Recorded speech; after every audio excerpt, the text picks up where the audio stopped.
Hi అండి. అందరు ఎలా ఉన్నారు? బాగున్నారా? నేనైతే బాగున్నాను. మీరెలా ఉన్నారు అన్నది కామెంట్ చేసి చెప్పండి. వీడియో నచ్చితే సబ్స్క్రైబ్ చేసుకోవడం అస్సలు మర్చిపోవద్దు. ఈరోజు వచ్చేసి నేను ఆదివారం కదండి, ఆషాఢ అమావాస్య అంటే ఈ రోజుతో ఆషాఢ మాసం అయిపోయి ఆ ఈవినింగే స్టార్ట్ అవుతుందండి శ్రావణ మాసం. అంటే సోమవారం ఈసారి వచ్చేటప్పటికి 5 శుక్రవారాలు వచ్చాయి. దాని గురించి మనం తర్వాత వీడియోలో మాట్లాడుకుందాం. ఫస్ట్ అయితే అమావాస్య పూజ గురించి మాట్లాడుకుందాం. ఎలా చేసుకోవాలి ఏంటి అన్నది చూపిస్తున్నాను ఇక్కడ చూడండి. ఫస్ట్ అయితే ముగ్గు వేస్తున్నానండి. ముగ్గు మనం బియ్యం పిండితో వేస్తాము. బియ్యం పిండి వచ్చేటప్పటికి నేను ఆల్రెడీ మన ఛానల్లో వీడియో ఉంది చూడండి. బియ్యం మనం కొంచెం నానబెట్టుకొని కొంచెం ఆరబోసుకొని ఆ తర్వాత పిండి పట్టుకొని పక్కన పెట్టుకోవాలండి. ఇలాంటి ముగ్గుల కోసం మనం యూస్ చేయాలి అంటే జనరల్గా దొరికే బియ్యం పిండి కూడా యూస్ చేసుకోవచ్చు. బట్ ఇలా అయితే మనం దేవుడికి సంబంధించినవి కదా, సో కొంచెం అలా చేసుకోమని చెప్పి చెప్తున్నాను. ఆ బియ్యం పిండి, పసుపు అండ్ కుంకుమతో ముగ్గు వేశాను. ముగ్గు వేసేసి లక్ష్మీ ముగ్గు వేశానండి. ముగ్గు ఎలా వేయాలి ఏంటి అన్నది కూడా మీకు ఆల్రెడీ ఉందండి వీడియోలో చూడండి.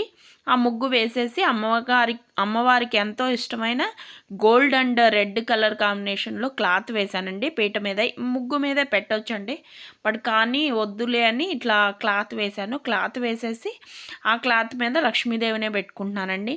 మీ అందరికీ తెలుసో తెలీదో కొంతమంది అమావాస్య అంటే చెయ్యరు, కానీ అమావాస్య రోజు పూజ చేస్తే చాలా మంచిదండి. లక్ష్మీదేవి కటాక్షం గురించి కానీ ఏదన్నా నరదిష్టి వాటికి సంబంధించి కూడా అమావాస్య రోజు పూజ చేస్తే చాలా మంచిదండి. మనందరికీ తెలియని ఒక విషయం ఏంటంటే మార్వాడీస్ కంపల్సరీ అమావాస్య రోజు పూజ చేస్తారంటండి. ఏ రోజు చేసినా చేయకపోయినా కానీ వాళ్ళు అమావాస్య రోజు అయితే కంపల్సరీ పూజ చేస్తారండి. ఈ విషయం మీలో ఎంతమందికి తెలుసు అన్నది నాతో అయితే కామెంట్ బాక్స్లో షేర్ చేసుకోవడం అయితే అసలు మర్చిపోవద్దు. నాకు అనుకోకుండా షాప్కి వెళ్ళానండి. సమ్ నీడ్ గురించి వెళ్ళాను, నా చైన్ హుక్కు గురించి. అయితే అక్కడ ఏమైందంటే తను వాళ్ళ వైఫ్ వచ్చేటి నేను పూజ చేసుకుంటాను వెళ్తున్నాను అని చెప్పి హడావుడి పెడుతుంది. ఆయనేమో కొంచెం కస్టమర్స్ ఉన్నారు హెల్ప్ ఉండమని చెప్పి అడుగుతున్నాడు. మనం రెగ్యులర్గా వెళ్ళే షాప్ కాబట్టి కొంచెం పరిచయం అది ఉంటుంది కదా, జనరల్గానే మాట్లాడుకుంటూ ఉంటే అప్పుడు అన్నాడు పూజ చేసుకోవాలంటే ఈరోజు అమావాస్య అనుకుంటా కదా, పూజ ఏంటి అని అడిగితే అప్పుడు ఆవిడ చెప్పింది, మేము ఈ అమావాస్య రోజు కంపల్సరీ లక్ష్మీదేవికి పూజ చేస్తాము ఇలా ఇలా అని చెప్పి చెప్పింది. సో అప్పటి నుంచి నేనైతే ఇలానే పూజ చేసుకుంటున్నానండి. ఆల్మోస్ట్ 4 years అయింది ఆవిడ నాకు చెప్పి. అప్పటి నుంచి నేనైతే ఇలానే పూజ చేసుకుంటున్నాను. మీరు ఎంతమందికి తెలుసు ఇలా అమావాస్య రోజు పూజ చేస్తారు అని చెప్పి అన్నది నాకైతే తెలియజెప్పండి. ఈరోజు 3 కలిసి వచ్చినాయిగా, ఆషాఢ మాస అమావాస్య, ఆదివారం, పుష్యమి నక్షత్రం విశేషమైన రోజు అంటండి. చాలామంది కూడా అంటున్నారు. సో మీరైతే ఇలా పూజ చేసుకోండి. నేనైతే అమ్మగారికి ఎంతో ప్రీతికరమైన చిట్టి గాజులు పెట్టాను, గ్రీన్ అండ్ రెడ్ అక్కడ పెట్టాను. మనం లక్ష్మీ గణపతిని పెట్టుకుంటామండి. లక్ష్మీ గణపతి మనకి మామూలుగా లేకపోతే చిన్న విగ్రహాలు ఉంటే పెట్టుకోవచ్చు, లేదా ఫ్రేమ్ కూడా పెట్టుకోవచ్చు అండి. లేదు అవి కూడా లేదు అంటే పసుపు గణపతిని అయితే చేసుకోవచ్చు. మీకు అందరికీ తెలుసు కదా పసుపు గణపతి ఎలా చేసుకోవాలి ఏంటి అన్నది. గణపతి అయితే కంపల్సరీ ఉండాలండి. ఏ పూజకైనా కానీ మనం స్పెషల్గా చేసుకున్నా సపరేట్గా చేసుకున్నా ఎలా చేసుకున్నా గణపతి అయితే కంపల్సరీ ఉండాలి. మ్యాక్సిమం ఏం చేస్తారంటే కొంతమంది తమలపాకు మీద గణపతిని చేసుకుంటారు, మీకు అందరికీ తెలిసిన ఉంటుంది కదా, అలా చేసుకుంటారు. అది ఎలా చేసుకోవాలి ఏంటి అన్నది ఇంకో పోను వీడియోస్లో చెప్తాను చూడండి. అలా గణపతిని చేసుకొని అయితే నేను పూజ అయితే చేస్తారండి. గణపతిని చేయకుండా పూజ అయితే ఏ పూజ చేయరు, ఇదనే కాదు. సో నేను ఆల్రెడీ నాకు ఉంది కాబట్టి అక్కడ పెట్టుకున్నాను.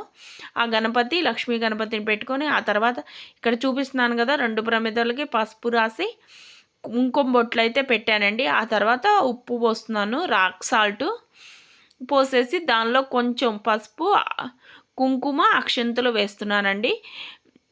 ఆ తర్వాత వచ్చేసి మనకి ఇక్కడ కొంచెం పచ్చకర్పూరం కూడా యాడ్ చేయాలండి. నేను ఇక్కడ క్లిప్ అయితే మిస్ అయింది. పచ్చకర్పూరం యాడ్ చేసి మనం మన ఇష్టం అండి. నువ్వుల నూనె, ఆవు నెయ్యి, కొబ్బరి నూనె ఈ మూడిట్లో దేంతో అయినా దీపారాధన చేసుకోవచ్చు. నేనైతే 2 మిక్స్ చేస్తున్నానండి. నువ్వుల నూనె అండ్ కొబ్బరి నూనె 2 మిక్స్ చేసి దీపారాధన అయితే చేస్తున్నాను. ఇంకా దీపారాజన వెలిగించడం మీ అందరికీ తెలిసిందే కదా. ఈ ప్రమిద అనేది మన ఇష్టంని బట్టి ఉంటుందండి. చిన్నది పెట్టుకోవచ్చు, పెద్దది పెట్టుకోవచ్చు. బట్ కొంచెం పెద్దదైతే బెటరు. ఎందుకంటే మనం ఇక్కడ అమ్మవారిని స్మరించుకుంటూ కూర్చుంటాం కదా. అట్లీస్ట్ ఒక 10 మినిట్స్ అయినా అమ్మవారిని స్మరించుకోవాలి ఈ పూజలో. సో అందుకోసం అని చెప్పి కొంచెం పెద్ద ప్రమిదలోనే పెడుతున్నాను నేను. అంటే ఈలోపు మన పూజ అయిపోయేలోపు ఆయిల్ అయిపోయి కొండెక్కకూడదు కదా. సో అందుకోసం అని చెప్పి ఆ తర్వాత వచ్చి కింద అయితే నేను తమలపాకు పెట్టాను. ప్లేటు పెట్టలేదు, తమలపాకే పెట్టాను. ఆ తర్వాత అమ్మవారిని పువ్వులతో అలంకరించుకుంటున్నాను. అలంకరించుకొని ప్రసాదంగా వచ్చేటప్పటికి నేను పాలు పెట్టానండి. కాంచి చల్లార్చిన పాలు పెట్టాను. మిల్క్ పెట్టొచ్చు, లేదా బియ్యం పిండితో చేసిన పాయసం అయినా పెట్టొచ్చు. నేనైతే మిల్క్ పెట్టాను. మిల్క్ పెట్టేసి వాటర్ పెట్టేసి, మీ అందరికీ తెలిసిందే కదా జనరల్గా, ఇంకా వాటరు మిల్క్ ఇవన్నీ. సో అవి పెట్టేసి పూజ అయితే చేస్తారు. ఇదిగోండి కనిపిస్తుంది కదా మీకు. ఇటువైపు పెట్టాలండి. ప్రమిదని చేంజ్ చేస్తాను. ఎందుకు అంటే మనం వేసేటప్పుడు మనకి ఇదిలోనే ఉండాలి. అమ్మవారికి కుడి పక్క, మనకి ఎడం పక్కే ఉండాలి. సో అందుకోసం అని చెప్పి మళ్ళీ చేంజ్ చేస్తాను తర్వాత. ఇదిగోండి ఇలా. తర్వాత వచ్చేసి అమ్మవారికి వస్తే కొంతమందికి వస్తాయి. సో అష్టోత్తరాలు చదువుకోవచ్చు. రాని వాళ్ళు అమ్మవారిని స్మరించుకోవటం, లేదా ఓం శ్రీ మహాలక్ష్మివే నమః అని చెప్పి 108 సార్లు చదువుకోవటం. లేదు అవి కూడా రాదంటే అమ్మ మహాలక్ష్మివే నమః అని అనుకోండి. చాలా సింపుల్ అయిన పదము, ఎవరికైనా వస్తుంది. ఇంకా అది కూడా రాదంటే నేను ఇంకేం చెప్పలేనులేండి. అది వరకు అయితే అనుకోండి. ఇంకా ఆ తర్వాత అయితే నేను ఇక్కడ పైన కూడా దీపారాజన చేసుకుంటున్నాను. అంటే పక్కన కూడా నాకు సపరేట్గా పూజ రూమ్లో కూడా దీపారాజన చేసుకొని ఆ తర్వాత నేనైతే అష్టోత్తరాలు చదువుకుంటున్నాను. అష్టోత్తరాలు అవన్నీ నేనైతే ఇక్కడ చూపించట్లేదండి. జస్ట్ ఓన్లీ పూజ అది చూపిస్తున్నాను. అష్టోత్తరాలు చదివేసిన తర్వాత మనకైతే హారతి ఇచ్చుకోవటమేనండి. ఇలా సింపుల్గా అమావాస్య రోజు, అంటే ఈరోజు ఈవినింగ్ వరకు ఉంది, 3:30 ఆర్ 3:40 వరకు ఉంది. 4 లోపు చేసుకోవచ్చు ఎప్పుడైనా కానీ. సో అందుకోసం అని చెప్పి మార్నింగ్ పెట్టేస్తే మీరు చూశారు అంటే ఎట్టి పరిస్థితిలో చేసుకుంటారు. సో అందుకోసం అని చెప్పి నేనైతే అప్లోడ్ చేస్తున్నాను. చాలా విశేషమైన రోజు. ఎలా చేసుకున్నాను ఏంటి అన్నది ఇక్కడ అర్థమైపోతుంది అనుకుంటున్నాను. మీకు అర్థమైపోతే చాలా సింపుల్గా చేసేసుకోవచ్చు అండి. చేసేసుకోండి. ఇక్కడ మనకేం ఖర్చుతో కూడుకున్న పని ఏం లేదండి. అమ్మ దయ ఉంటే చాలు పూజ అయితే చేసుకోవచ్చు. ఇంకా రేపటి నుంచి శ్రావణ మాసం కదా. ఇంకా ఇంకేంటి క్లీనింగ్స్ అన్నీ అయిపోయాయా? వరలక్ష్మి వ్రతానికి ఏర్పాట్లు అవన్నీ అయిపోయాయా? నేనైతే ఫుల్ వీడియోస్ రెగ్యులర్గా డైలీ మన ఛానల్లో వస్తాయండి. ఎవరైనా చూడాలి అనుకుంటే చూడండి. చాలా మంచి వీడియోస్, యూస్ఫుల్ అయిన వీడియోసే వస్తాయండి. మీ అందరికీ చాలా సింపుల్ అయిన వీడియోస్ చూడాలి అనుకుంటే మన ఛానల్ అయితే సబ్స్క్రైబ్ చేసుకొని వీడియోస్ అయితే చూడటం అస్సలు మర్చిపోవద్దండి.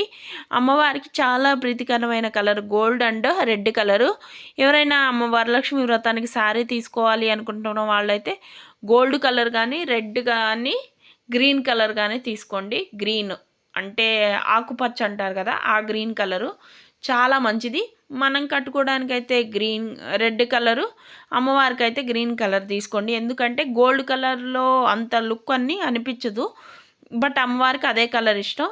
ఇంకా ప్రసాదాలు ఏంటి అన్నది పోను వీడియోస్లో తెలుస్తుంది.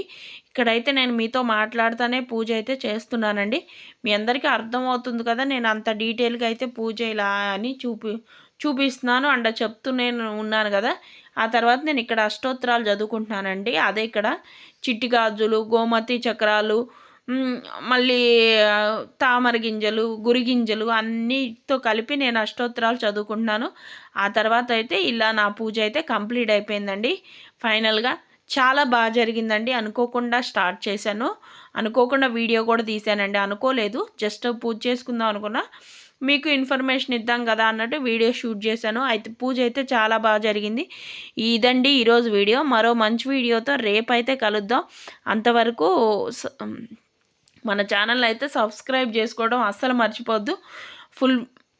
నా వీడియోస్ అయితే మీ అందరికీ నచ్చుతున్నాయి అనుకుంటున్నానండి. నచ్చితే లైక్ చేయడం, షేర్ చేయడం, సబ్స్క్రైబ్ చేసుకోవడం అస్సలు మర్చిపోద్దండి. అంతవరకు బాయ్ అండి.